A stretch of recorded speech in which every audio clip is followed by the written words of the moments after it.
भी हमने देखी थी कि ईद उल फितर का जो चांद था, ईद कब होगी, उस पर भी ये गर्मा गर्मी जो थी वो जारी रही।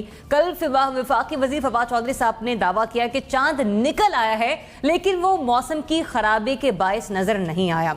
अब दूसरी तरफ मरकजी रोयत हलाल कमेटी है जिसने कहा कि चांद नजर नहीं आया और जो ईद उल अजहा है वो 1 अगस्त को मनाई जाएगी। लिहाजा एक बार फिर से हम देख रहे हैं कि फवाद चौधरी साहब हो या रोयत हलाल कमेटी हो, वो एक बार फिर से आमने सामने, और कल से लेकर अब तक मुख्तलिफ शोज में या हेडलाइंस में दोनों की तरफ से बयानात सामने आ रहे हैं। ताहम जिलहज के चांद के मामले पर फिर से एक बार हमने देखा कि तनाज़ा खड़ा हुआ। क्या रोयत हलाल कमेटी के तश्कीली नौ का वक्त आ चुका है? कामरान देखें, इस वक्त 57 इस्लामी ममालिक हैं और मुझे नहीं याद पड़ता, अगर आप कोई मेरी रहनुमाई फरमाए, कि पाकिस्तान के अलावा मैंने कभी किसी एक मुल्क में, जब से मैंने होश संभाला है या उससे पहले भी, ये सुना हो कि चांद देखने के हवाले से, छोटी ईद हो, बड़ी ईद हो, रमजान हो, उसके हवाले से कभी किसी और इस्लामी मुल्क में बहस हुई हो। पाकिस्तान 21वीं सदी में है हम, और अफसोस के साथ कहना पड़ता है कि हम आज भी इस बहस में पड़े हुए हैं, जो मेरे ख्याल में बिल्कुल एक फजूल बहस है।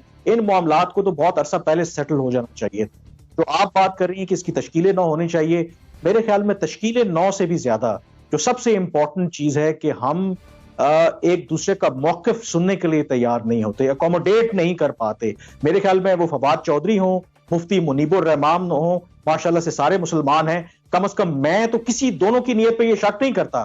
क्या अगर आप मुझे ये फैसला करने का मौका दें कि आपने चांद की रोयत का फैसला करना है, तो कौन वो मुसलमान है जो गलत फैसला करेगा? उसको चांद नजर आ रहा है और वो कहेगा जी कि वो आपको बताया नहीं, मुझे चांद नजर नहीं आया।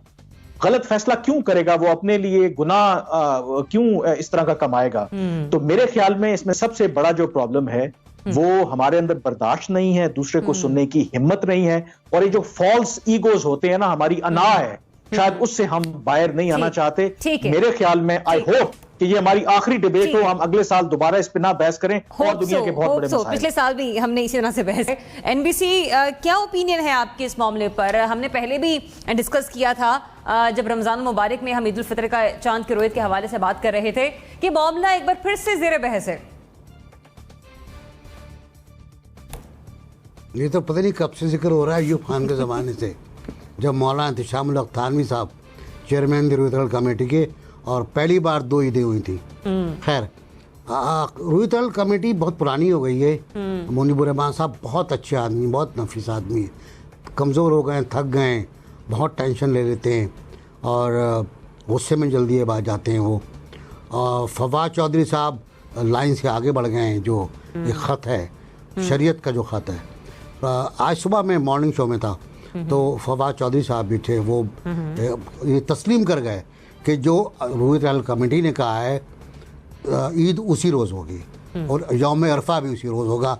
मेरा कोई इसमें अमल दखल नहीं है, मैं तो साइंटिफिक आदमी हूँ और मैंने साइंस ही बता दिया था। शरीयत क्या कहती है? शरीयत ये कहती है कि चाँद देखो, अगर बादल हो, चाँद नज़र ना आए तो 29 के बजाय 30 रोज़े पूरे करो। बहुत क्लियर है। वो सुबह मैं क्योंकि आलिम दीन कोई नहीं हूँ मैं, लेकिन मैंने जब बात हुई थी तो मैंने ट्वीट करके देखा था कि फतवे क्या कहते हैं, किताबें क्या कहती हैं। तो ये बहुत क्लियर है, इसमें कोई इफ एंड बट नहीं है। और फिर फवाद चौधरी साहब का एक दलील ये थी कि ट्विटर क्यों इस्तेमाल करते हैं हम, क्योंकि ट्विटर का जिक्र नहीं है किसी हदीस में और कुरान शरीफ में कि उसको इस्तेमाल ना करो, ना उसका वजूद था। चाँद का वजूद था तो चाँद के बारे में ऑर्डर है। अब इस कमेटी की तश्कील 9 की बहुत इंपॉर्टेंट बात है और ये बहुत इंपॉर्टेंट है कि हम इसकी तश्कील 9 करें, इसमें हम तमाम लोगों को शामिल करें, साइंसदान भी हों, उसमें साइंटिफिक भी हों, उनमें फलकियात के मास्टर भी हों और उनमें उलमा भी हों, ताकि एक मुश्तरका राय, जैसा कि हमारे इस्लामी मुल्कों में आती है, सऊदी अरब से लेकर मलाइशिया तक आना चाहिए। ठीक है, एनबीसी पॉइंट आपका आ गया। ज़ुनैरा उनका कैलेंडर भी है और उनकी रूयत भी है। ठीक है ज़ुनैरा, विद 90 सेकंड्स, आप समझते हैं तश्कील 9 का वक्त आ गया रोयत हलाल कमेटी का?